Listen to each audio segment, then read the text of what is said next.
Hello guys, ઇન્ડોવાઇસમાં આપ સૌનું સ્વાગત છે. ફર્સ્ટ આર્ટિકલ સુલ પાણેશ્વર વાઇલ્ડલાઇફ સેન્ચુરીના બારામાં છે.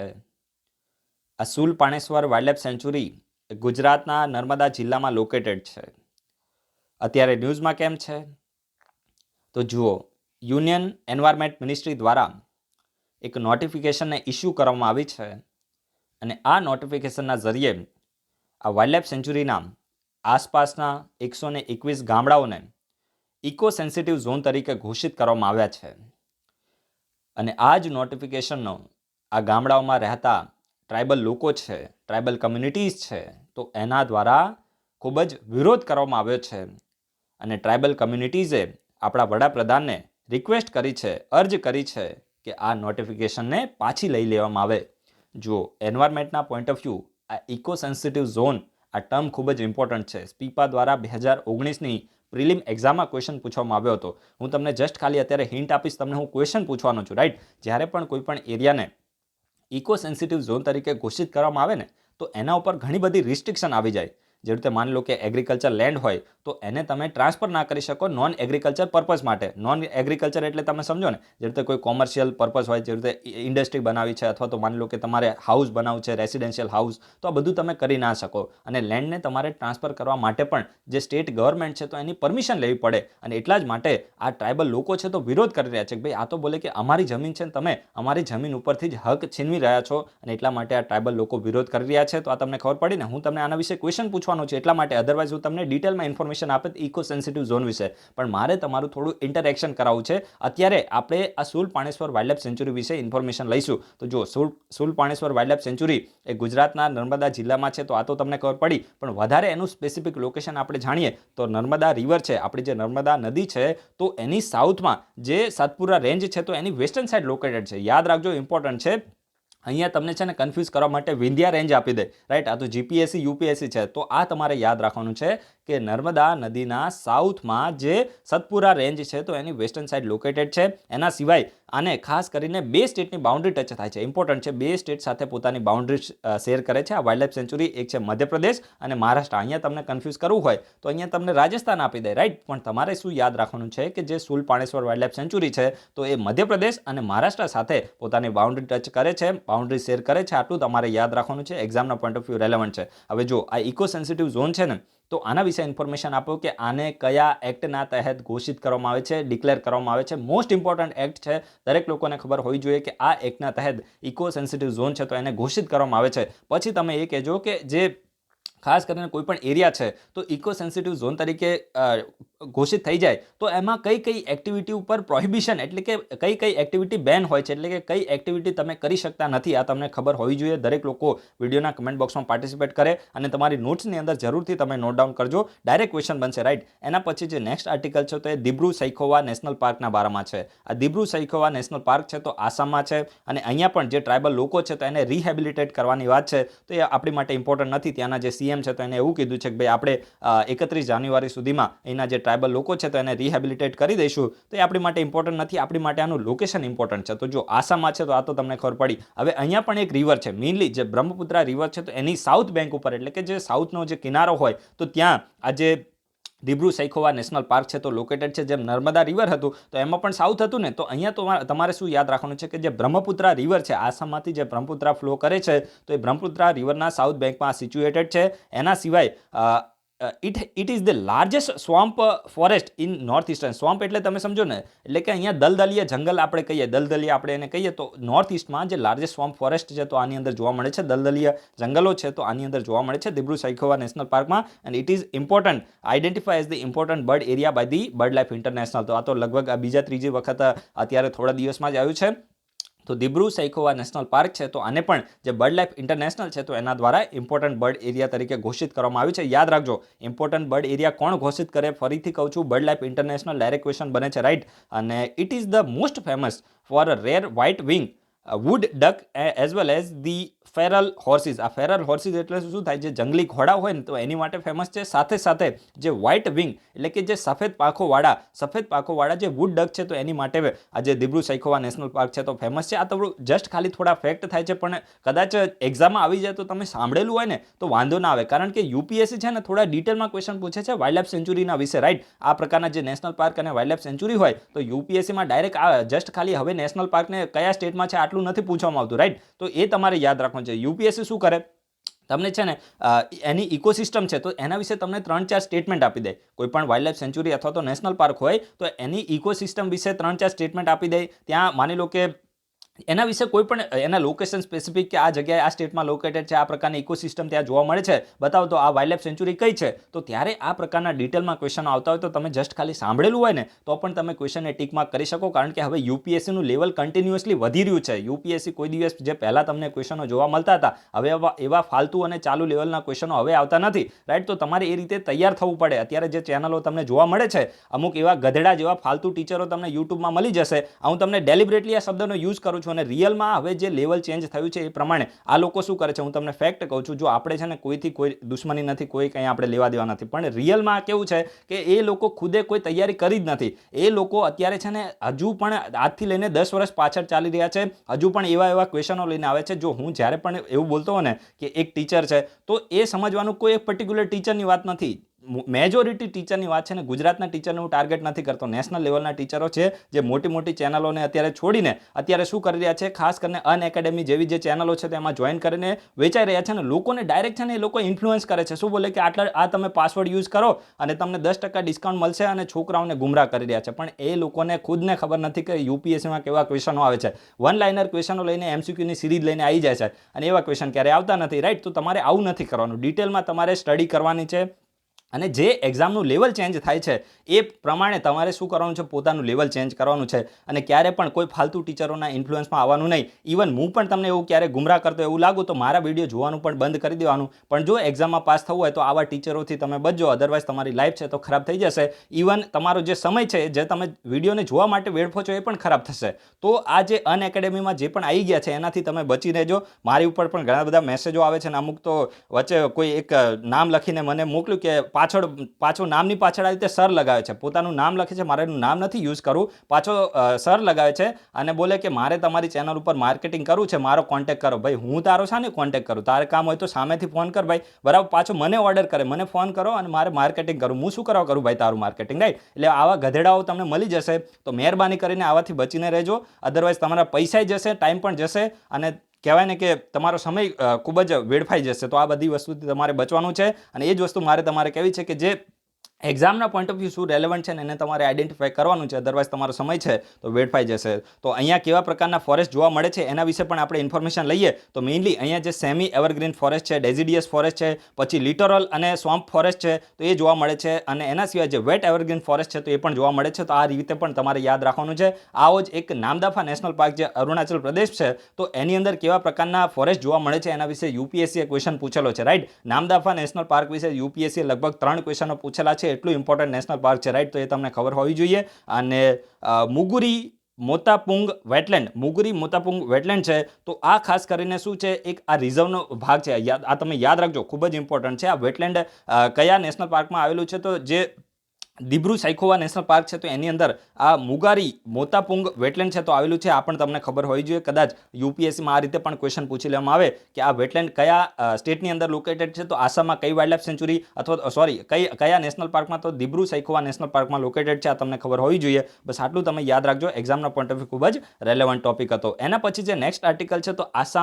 જે આપણી આકાશ મિસાઇલ સિસ્ટમ છે તો એના બારામાં છે. તો જો આપણું જે યુનિયન કેબિનેટ છે ને તો એને અપ્રુવલ આપી દીધું છે કે ભાઈ હવે આપણે આ આકાશ મિસાઇલ સિસ્ટમ છે તો એને આપણી ફ્રેન્ડલી નેશન છે, આપણી ફ્રેન્ડલી કન્ટ્રીઝ છે તો એની સાથે આપણે શું કરીશું, એને એક્સપોર્ટ કરીશું, એને આપણે સેલ કરીશું. તો એની માટે પરમિશન આપી દેવામાં આવી છે, અને એની માટે એકદમ ઝડપથી આપણે એક્સપોર્ટ કરી શકીએ તો એ માટે એક faster approval of defence export માટેની કમિટી પણ બનાવી છે. તો કમિટી બનાવી આપણી માટે ઇમ્પોર્ટન્ટ નથી. આ આકાશ મિસાઇલ સિસ્ટમ છે તો આ ખૂબ જ ઇમ્પોર્ટન્ટ છે, રાઈટ. તો જો આકાશ મિસાઇલ છે ને તો તમે આકાશ શબ્દ યાદ રાખો. આકાશમાં તમારે જોવું હોય તો તમારે નીચેથી ઉપર જોવું પડે ને, તો એનો મતલબ શું થાય, સરફેસ ટુ એર મિસાઇલ છે. હું તમને ટ્રીક આપું છું, હિન્ટ આપું છું. આકાશ મિસાઇલ આમાં શું થશે કે તમને કન્ફ્યુઝ કરવા માટે છે ને જીપીએસસી બોલશે કે સ્ટેટમેન્ટ આપશે કે જે આકાશ મિસાઇલ છે તો એ સરફેસ ટુ સરફેસ મિસાઇલ છે. તો સરફેસ ટુ સરફેસમાં શું આવે છે? પૃથ્વી મિસાઇલ આવે છે. તો આ તમારે કન્ફ્યુઝ નથી થવાનું. આકાશ આવે એટલે તમારે શું વિચારવાનું કે ભાઈ આકાશમાં જોવું હોય તો આપણે નીચે છીએ તો નીચેથી ઉપર જોવું પડે ને, તો એટલા માટે શું થાય કે સરફેસ ટુ એર મિસાઇલ છે. આકાશ એટલે કે હવામાં ફાયર કરવા માટે બહુ જ ઇમ્પોર્ટન્ટ છે. અત્યારે કદાચ તમને સિમ્પલ લાગતું હશે પણ એક્ઝામના ટાઈમમાં તમે કન્ફ્યુઝ ના થાવ એટલા માટે તમને હિન્ટ આપું છું. આકાશ મિસાઇલ એ સરફેસ ટુ એર મિસાઇલ છે અને આની રેન્જ કેટલી છે? 25 કિલોમીટરની આની રેન્જ છે. આ તમે યાદ રાખજો, ઇમ્પોર્ટન્ટ છે. The missile was inducted in 2014 in Indian Air Force and 2015 in Indian Army. યાદ રાખજો 2014માં જે મિસાઇલ છે તો એને ઇન્ડિયન એરફોર્સ અને 2015માં ઇન્ડિયન આર્મીમાં આને ઇન્ડક્ટ કરવામાં આવી છે. And the Akash is the countries important missile with the over 96% ઇન્ડિજિનાઇઝેશન, એટલે કે આની અંદર 96% જે ઇન્ડિજિનાઇઝેશન કરવામાં આવ્યું છે, એટલે કે 96% સ્વદેશી મિસાઇલ છે. 4% ફોરેનમાંથી આપણે અમુક માની લો કે પાર્ટ છે તો એને ઇમ્પોર્ટ કર્યો, કોઈનો સપોર્ટ લીધો. તો 96% તો આપણે મેજોરિટી તો આપણે ભારતના જે વૈજ્ઞાનિકો છે તેને ખુદે જાતે બનાવી છે. And after its induction in the service the interest is shown in Akash missile by many friendly countries. અને જ્યારે ભારત દેશમાં જે ઇન્ડિયન એરફોર્સ અને આર્મીમાં આને ઇન્ડક્ટ કરી લેવામાં આવી તો આપણે ઘણા બધા જે ફ્રેન્ડલી દેશો છે તો એને ઇન્ટરેસ્ટ બતાવે છે કે ભાઈ અમારે પણ આ જે આકાશ મિસાઇલ છે તો એને પરચેસ કરવી છે. તો ભારત બોલે કે ભાઈ અમે મોકલી દઈશું, બરાબર છે, પહેલાં અમે અમારું ઘરનું પહેલાં સાજું કરી લઈએ. તો તમારે આમાં યાદ રાખ. અને બીજું એ યાદ રાખજો, આમાં લખ્યું નથી પણ જે ડીઆરડીઓ છે, ડીઆરડીઓ તો એના દ્વારા આ જે આકાશ મિસાઇલ છે તો એને ડેવલપ કરવામાં આવી છે. અને ઇન્ટિગ્રેટેડ જે ગાઇડેડ મિસાઇલ ડેવલપમેન્ટ પ્રોગ્રામ છે તો એમાં આપણે ટોટલ 5 મિસાઇલ છે તો બનાવવાની છે. પટના, PATNA, બરાબર છે, જે પૃથ્વી છે, અગ્નિ છે, પછી ત્રિશુલ છે, નાગ અને આકાશ, આટલી મિસાઇલ આપણે બનાવવાની છે ઇન્ટિગ્રેટેડ ગાઇડેડ મિસાઇલ ડેવલપમેન્ટ પ્રોગ્રામના તહેત. તો આકાશ મિસાઇલ પણ એ પ્રોગ્રામનો જે એક ભાગ છે. આ તમે યાદ રાખજો, ઇમ્પોર્ટન્ટ છે, રાઈટ. તો ચલો, જે પીઆઈ છે ને, પીઆઈની એક્ઝામ યાદ રાખજો. જીપીએસસી દ્વારા પીઆઈની એક્ઝામ જે 2019માં થઈ આની પહેલાં, તો એમાં જીપીએસસીએ નિર્ભય મિસાઇલ વિશે ક્વેશ્ચન પૂછ્યો હતો. નિર્ભય મિસાઇલ, રાઈટ. તો વિડીયોના કમેન્ટ બોક્સમાં તમે લખો. જો આ રીતે ડાયરેક્ટ હું તમને લિંક કરીને પ્રૂફ સાથે કહું છું, તમારે છે ને પીઆઈનું પેપર ડાઉનલોડ કરીને જોવું હોય તો જોઈ લેવાનું.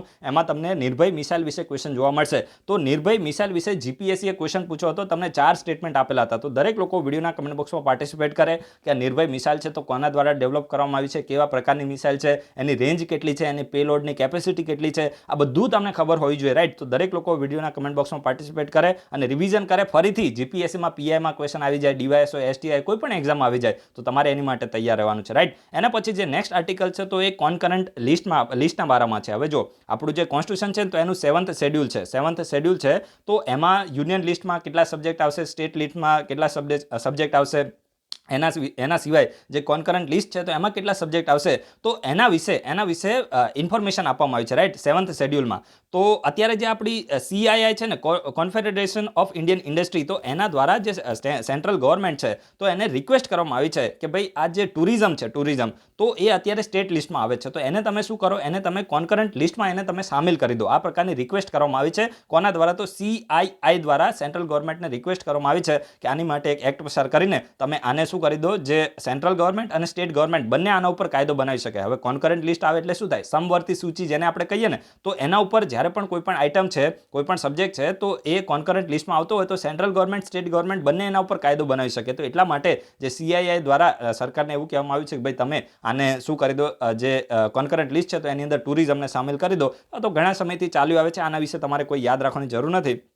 અત્યારે આપણી માટે ઇમ્પોર્ટન્ટ શું છે? તો આપણી માટે થોડી આપણે સ્ટેટિક જે પોલિટીનો પોર્શન છે તો એને આપણે રિવાઇઝ કરીએ. તો જો આપણું જે બંધારણ છે ને તો એમાં આર્ટિકલ 246માં જે 7th શેડ્યુલ છે તો એ મેન્શન છે. યાદ રાખજો, 7th શેડ્યુલ માટે કયો આર્ટિકલ છે? આર્ટિકલ 246. અને એના તહેત જે સેન્ટ્રલ ગવર્મેન્ટ અને સ્ટેટ ગવર્મેન્ટ વચ્ચે ડિવિઝન ઓફ પાવર છે, એટલે કે સ્ટેટ ગવર્મેન્ટ એ કયા સબ્જેક્ટ ઉપર કાયદો બનાવી શકશે, પછી સેન્ટ્રલ ગવર્મેન્ટ છે તો એ કયા સબ્જેક્ટ ઉપર કાયદો બનાવી શકશે, તો એ આની અંદર મેન્શન છે. માની લો કે કોઈ પર્ટિક્યુલર મેરેજ છે, પછી ડિવોર્સ છે, આવા કોઈ પણ મેટર હોય, એના સિવાય માની લો કે ડ્રગ ક્રાઇમ છે તો આના રિલેટેડ કોઈ કાયદો બનાવવો હોય, એના સિવાય ડિફેન્સ છે, કમ્યુનિકેશન છે, તો આ બધી વસ્તુ એનું ડિવાઈડ કરેલું છે. પ્રોપર સબ્જેક્ટ છે, તમને ખબર હોવા જોઈએ. એમ બધા યાદ રાખવાની જરૂર નથી પણ ઇમ્પોર્ટન્ટ સબ્જેક્ટ છે તો એના વિશે તમને ઇન્ફોર્મેશન હોવી જોઈએ. અને પોલિટીની બુકમાં તમને આપેલું છે તો એ તમે ત્યાંથી રિવાઇઝ કરી શકો છો, રાઈટ. તો જો ખાસ કરીને 7th શેડ્યુલ છે તો એની અંદર 3 લિસ્ટ છે. એક છે યુનિયન લિસ્ટ, બીજું સ્ટેટ લિસ્ટ અને ત્રીજું છે કોન્કરન્ટ લિસ્ટ, રાઈટ. આ 3 લિસ્ટ છે અને mainly the union list deals the union list details the subject on which the parliament may make a laws, while the state list details those subject under the preview of the state legislature. એટલે કહેવા શું માંગે છે કે જે union list છે તો એમાં જે સબ્જેક્ટ છે તો એની ઉપર કોણ કાયદો બનાવી શકે છે, તો પાર્લામેન્ટ છે, આપણી જે સંસદ છે તો એ કાયદો બનાવી શકે છે, અને જે સ્ટેટ લિસ્ટ છે તો એની અંદર જે સબ્જેક્ટ મેન્શન છે તો એના ઉપર કોણ કાયદો બનાવી શકે છે, તો સ્ટેટ લેજિસ્લેચર છે તો કાયદો બનાવી શકે છે. And the concurrent list on the other hand has the subject in which both the parliament and state legislature has jurisdiction. એટલે કહેવા શું માંગે છે કે જે કોન્કરન્ટ લિસ્ટ છે તો એમાં જે પણ સબ્જેક્ટ મેન્શન છે તો એના ઉપર સેન્ટ્રલ ગવર્મેન્ટ પણ કાયદો બનાવી શકે છે, અને જે રાજ્ય સરકાર છે, સ્ટેટ ગવર્મેન્ટ છે તો એ પણ એના ઉપર કાયદો બનાવી શકે છે, રાઈટ. પણ માની લો કે સેન્ટ્રલ ગવર્મેન્ટ અને સ્ટેટ ગવર્મેન્ટે બંને સેમ સબ્જેક્ટ ઉપર કાયદો બનાવ્યો અને બંનેમાં થોડું કોન્ફ્લિક્ટ હોય, રાઈટ, તો ત્યારે શું થાય, તો ત્યારે સેન્ટ્રલ ગવર્મેન્ટે જે કાયદો બનાવ્યો તો એ પ્રિવેલ કરે છે, રાઈટ. તો ગમે તેવું તો ભાઈ સેન્ટ્રલ ગવર્મેન્ટ છે તો એની પાસે વધારે પાવર હોય ને, તો શું કહેવા માંગુ છું કે જે કોન્કરન્ટ લિસ્ટ હોય તો એના ઉપર સેન્ટ્રલ ગવર્મેન્ટ અને સ્ટેટ ગવર્મેન્ટ બંને દ્વારા કાયદો બનાવવામાં આવ્યો છે, અને બંને વચ્ચે માની લો કે થોડો કોન્ફ્લિક્ટ થાય છે, ડિસ્પ્યુટ થાય છે, તો ત્યારે કોનો હાથ ઉપર રહે છે, તો ત્યારે જે સેન્ટ્રલ ગવર્મેન્ટ છે તો એનો હાથ ઉપર રહે છે. આ તમને ખબર હોવી જોઈએ, રાઈટ. તો અત્યારે જો આ યુનિયન લિસ્ટના બધું મેન્શન છે ને, તો તમે વિડીયોના કમેન્ટ બોક્સમાં લખો કે અત્યારે યુનિયન લિસ્ટની અંદર કેટલા સબ્જેક્ટ છે, સ્ટેટ લિસ્ટની અંદર કેટલા સબ્જેક્ટ છે. ગૂગલમાં લેટેસ્ટ તમે નંબર છે તો એને સર્ચ કરીને કહેજો, રાઈટ, કારણ કે આમાં શું થાય કે થોડું અપડેટ આવતું રહે છે. અને કોન્કરન્ટ લિસ્ટ તમારે કહેવાનું છે. અને બીજું ઇમ્પોર્ટન્ટ એ તમારે કહેવાનું છે કે જે સ્ટેટ લિસ્ટ છે તો એની અંદર સ્ટેટ લિસ્ટમાં જે સબ્જેક્ટ મેન્શન છે તો એની ઉપર જે સેન્ટ્રલ ગવર્મેન્ટ છે તો એ ક્યારેક કાયદો પસાર કરી શકે, રાઈટ. એની માટે કન્ડિશન છે, રાજ્યસભા એની માટે કંઈક કરે, રાઈટ, એ તમારે કહેવાનું છે. તો દરેક લોકો ગૂગલમાં સર્ચ કરીને થોડું રિવિઝન કરે કે જે સ્ટેટ લિસ્ટ છે તો એનામાં જે સબ્જેક્ટ મેન્શન છે તો એના ઉપર સેન્ટ્રલ ગવર્મેન્ટ ક્યારે કાયદો બનાવી શકે. તો વિડીયોના કમેન્ટ બોક્સમાં દરેક લોકો પાર્ટિસિપેટ કરે, એક્ઝામના પોઈન્ટ ઓફ વ્યૂ રેલેવન્ટ છે. એના પછી જે નેક્સ્ટ આર્ટિકલ છે તો એ આશા ઇન્ડિયાના બારામાં છે. આશા ઇન્ડિયા છે તો એ ખાસ કરીને એનું ફૂલ ફોર્મ શું થાય છે, affordable sustainable housing accelerator India, right. તો જો આ જે આશા ઇન્ડિયા ઇનિશિયેટિવ છે ને એ મેઇનલી ખાસ કરીને ભારત દેશની અંદર જે હાઉસિંગ સેક્ટર છે તો એની અંદર રિસર્ચ એન્ડ ડેવલપમેન્ટને વધારવા માટે છે, રાઈટ. ખાસ કરીને જો જે સેન્ટ્રલ ગવર્મેન્ટ છે તો એના દ્વારા આજે આશા ઇન્ડિયા ઇનિશિયેટિવ છે તો એને લોન્ચ કરવામાં આવ્યો હતો, અને 1 જાન્યુઆરી 2021 જે પ્રધાનમંત્રી છે તો શું કરશે, આ જે આશા ઇન્ડિયા જે ઇનિશિયેટિવ હતો તો એના જે વિનર્સ હશે તો એને અનાઉન્સ કરવાના છે, ને એને પછી જે એવોર્ડ ને બધું આપવું હશે તો એ કરશે. એના સિવાય જે પ્રધાનમંત્રી છે તો 1 જાન્યુઆરીએ જે પ્રધાનમંત્રી આવાસ યોજના અર્બન મિશન છે તો એનું જે પણ જે લોકલ બોડીઝને એના દ્વારા સારું એવું ઇમ્પ્લિમેન્ટેશન કરવામાં આવ્યું તો એને પણ એવોર્ડ આપવામાં આવશે. તો આપણી માટે આશા ઇન્ડિયા છે તો ઇમ્પોર્ટન્ટ છે, right. Affordable sustainable housing accelerator India, તો આનો મેઇનલી મકસદ શું છે, તો જે ભારત દેશની અંદર ડોમેસ્ટિક રિસર્ચ એન્ડ એન્ટરપ્રિન્યોરશિપને પ્રમોટ કરી. શાની અંદર, તો હાઉસિંગ સેક્ટરની અંદર જે ડોમેસ્ટિક રિસર્ચ એટલે કે જે રિસર્ચ અને એન્ટરપ્રિન્યોરશિપ એટલે કે જે આપણે શું કહીએ ઉદ્યમિતા આપણે જેને કહીએ તો એને પ્રમોટ કરવા માટે છે. And under the Asha India initiative the 5 Asha India centres have been setup. એટલે જો આ જે આશા ઇન્ડિયા ઇનિશિયેટિવ છે તો એના તહેત 5 આશા ઇન્ડિયા જે સેન્ટર છે તો એને સેટઅપ કરવામાં આવે છે, જે મેઇનલી જે ઓન્ટરપ્રિન્યોર હોય તો એને ઇન્ક્યુબેશન સપોર્ટ આપે છે અને એક્સેલરેશન સપોર્ટ પ્રોવાઈડ કરે છે. તો જસ્ટ ખાલી મોટી મોટી વાતો છે. હવે આ આશા ઇન્ડિયાને જોઈને તમારે પછી આંગણવાડીની બહેનો સાથે કન્ફ્યુઝ નથી થવાનું, સમજી ગયા. અહીંયા તમને કન્ફ્યુઝ કરવા માટે પહેલો જ ઓપ્શન છે ને આંગણવાડી રિલેટેડ આપશે, તો ત્યારે તમે કન્ફ્યુઝ ના થતા. હાઉસિંગ સેક્ટર સાથે ડીલ કરે છે, આ જ રીતનો યુપીએસસીમાં ક્વેશ્ચન બનશે, તો તમારે ત્યારે યાદ રાખવાનું છે. હવે આપણે પ્રધાનમંત્રી આવાસ યોજના જે અર્બન છે તો એના વિશે આપણે ઇન્ફોર્મેશન લઈએ. તો મેઇનલી આનો મકસદ શું છે કે ભાઈ 2022 સુધીમાં ભારતમાં રહેતા દરેક લોકોને એક રહેવા માટે ઘર મળે, તો એ આનો વિઝન રાખવામાં આવ્યો છે. અને આમાં જે યુનિયન જે housing and urban affairs ministry છે તો એના દ્વારા જે પણ લોકલ બોડીઝ છે, સ્ટેટ ગવર્મેન્ટ છે, યુટીઝ છે, તો એના દ્વારા સારું એવું કાર્ય કરવામાં આવે તો એના કોન્ટ્રીબ્યુશનને રેકગ્નાઇઝ કરવા માટે એને દર વર્ષે એવોર્ડ પણ આપવામાં આવે છે. તો જસ્ટ ખાલી બેઝિક ઇન્ફોર્મેશન આશા ઇન્ડિયા વિશે યાદ રાખજો, બીજું બધું ફાલતું છે. એના પછી જે નેક્સ્ટ આર્ટિકલ છે તો એ મૂન ઉપર એટલે કે ચંદ્રમાં ઉપર પહેલું ન્યુક્લિયર રિએક્ટરના બારામાં છે. ખૂબ જ ઇમ્પોર્ટન્ટ છે કે ભાઈ જે યુએસએ છે તો એ 2026 સુધીમાં ચંદ્રમાં ઉપર ન્યુક્લિયર રિએક્ટરને બનાવવા જઈ રહ્યું છે. અને આની માટે જે યુએસએનું જે ડિપાર્ટમેન્ટ ઓફ એનર્જી છે તો નાસા સાથે કોલાબોરેશન કરવાનું છે. હવે આમાં કોઈ વધારે પડતી R&D કરવાની જરૂર નથી. આપણે યુએસએનું પબ્લિક સર્વિસ કમિશનની તૈયારી કરવાની નથી, જીપીએસસી છે. એટલે ક્વેશ્ચન આવશે તો એટલો જ આવશે કે કયો દેશ 2026 સુધીમાં જે મૂન છે તો એના ઉપર ન્યુક્લિયર રિએક્ટરને બનાવવાનો છે. તો યુએસએ ટીક મારીને આવતું રહેવાનું, ઘરે આવીને એમ કહેવાનું કે ભાઈ મારો જે આન્સર છે તો સાચો પડી ગયો. આમાંથી વધારે કોઈ ક્વેશ્ચન બનવાનો નથી. ચલો હું તમને એક ક્વેશ્ચન પૂછું છું જે જીપીએસસી દ્વારા કોઈ એક્ઝામમાં પૂછવામાં આવેલો છે. કયા દેશ દ્વારા વિશ્વનો પહેલો ફ્લોટિંગ ન્યુક્લિયર રિએક્ટર બનાવવામાં આવ્યું હતું, રાઈટ? તો દેશનું નામ તમારે લખવાનું છે ફ્લોટિંગ ન્યુક્લિયર રિએક્ટર. દેશનું નામ લખવાનું છે ને એ ન્યુક્લિયર રિએક્ટરનું નામ શું હતું એ તમારે લખવાનું છે. નામ થોડું એનું કોમ્પ્લિકેટેડ છે, પણ તમને યાદ રહી જાય એવું નામ છે. જીપીએસસીમાં એ નામ પૂછવામાં આવ્યું હતું, રાઈટ? તો દરેક લોકો વિડીયોના કમેન્ટ બોક્સમાં લખે કે પહેલું ફ્લોટિંગ ન્યુક્લિયર રિએક્ટર એ કયા દેશે બનાવ્યું છે ને એનું નામ શું છે. ડાયરેક્ટ ક્વેશ્ચન બનશે. સો ગાઈસ, હવે આપણે વિડીયોને કમ્પ્લીટ કરી દઈએ, અને વિડીયો ગમે તો લાઈક જરૂર કરજો, અને જે પણ આપણા સોશિયલ મીડિયા પ્લેટફોર્મ છે તો એની લિંક આપણા ડિસ્ક્રિપ્શનમાં છે, ત્યાંથી ઈચ્છા થાય તો જોઈન કરી શકો છો, ના જોઈન કરો તો કોઈ વાંધો નહીં. So guys, thanks for watching. તમારા બધાનો દિવસ શુભ જાય.